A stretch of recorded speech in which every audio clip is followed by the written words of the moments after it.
আপনারা কম বেশ সবাই জানেন যে পৃথিবীতে অনেকেই নিজেকে নবী দাবি করছেন, আবার কেউ কেউ খোদা দাবি করছেন। তার মধ্যে অন্যতম একজন জালেম ফিরআউন, তিনি নিজেকে খোদা দাবি করেছিলেন।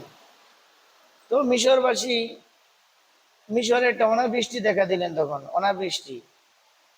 তো মানুষ ফেরাউনের কাছে আসলেন, তিনি যেহেতু খোদা, তার কাছে বৃষ্টি চাইলেন, আপনি বৃষ্টি দেন, আপনি তো খোদা, আপনি বৃষ্টি দেন না কেন, বৃষ্টি দেন।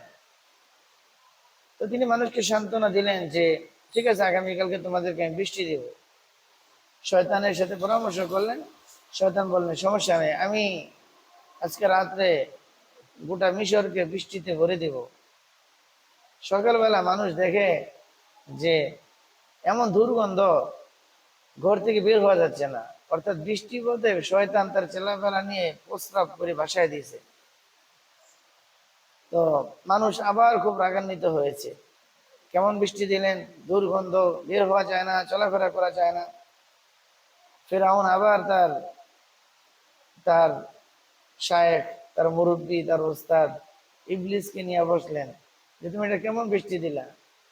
বলে যে এত কথা বললেন না, যেমন খোদা তেমন বৃষ্টি, তুমি যেই মাপের খোদা সেই মাপের বৃষ্টি।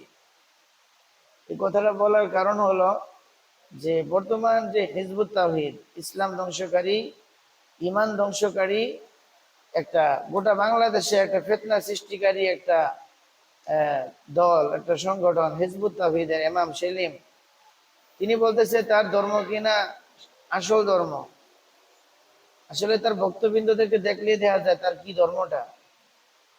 তিনিও বেনামাজি, তার ভক্তরাও বেনামাজি, তার মধ্যে কোনো রসুলের সুন্নত নাই, তার ভক্তবৃন্দের মধ্যেও রসুলের কোনো সুন্নত দেখা যায় না।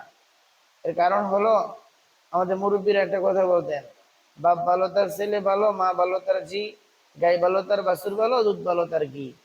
ঠিক তেমনি ভাবে মা যদি ভালো হয় তার সন্তান ভালো হয়, বাবা যদি ভালো হয় তার সন্তান ভালো হয়, উস্তাদ ভালো হলে ছাত্র ভালো হয়, পীর ভালো হলে তার মুরিদ ভালো হয়। পীর যদি হয় এই ভণ্ড, তার মুরিদও হয় ভণ্ড।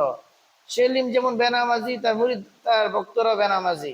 সেলিমের মধ্যে গোটা দেহের মধ্যে রসুলের কোনো সুন্নত নাই, ঠিক তেমনি ভাবে তার ভক্তবৃন্দদের মধ্যে রসুলের কোনো সুন্নত নাই।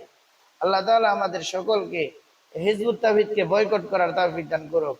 হ্যাঁ, হিজবুত তাওহীদের সমস্ত চক্রান্ত থেকে গোটা দেশ ও জাতিকে রক্ষা করুক, আমিন।